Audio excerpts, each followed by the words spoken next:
Tendency is it is mean, median and mod. So let's see that this is our data set where we have item 1 and item 2 and in the variable view with the same options.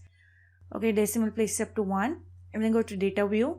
So you can have the mean, median and mod by going on to analyze, click on analyze, and then you have descriptive statistics where you have frequencies and descriptors. We can choose descriptors, but the problem is that we are going to get only mean, but we need median and mode as well. So we'll click frequencies, click on it, you'll get an window.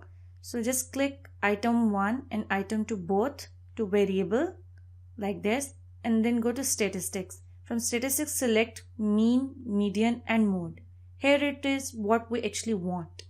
So click continue like this, then disable this frequency tables, click on OK. So now you see you have got statistics for yourself. Here this is the item 1 and item 2, and then there were 10 values of each. It has given you over here in this output table, and then it has given you the mean like this. See the mean for 1 and for second, and then it will give you median for 1 and the second, and then mod for 1 and 2.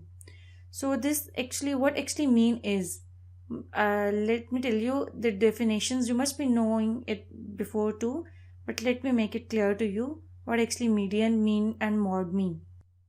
So what actually mean is, you see mean is actually average, and median represents your middle score, and then mod represents your most frequent value that has been used a lot. 3 has been used most frequently in item 1 and 2 has been used most frequently in item 2. Okay, now let's go to analyze and then click on descriptive statistics and then frequencies. Here you can now select sum.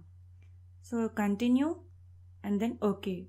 So now you see that you have got one more value, that is sum, that tells you the total sum of your values.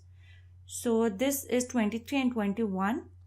So this is how you're going to add mean, median and mod and know the values that are actually the measures of central tendency. So in this output and then data set. So in the upcoming lecture we are just going to see more of SPSS. So stay tuned.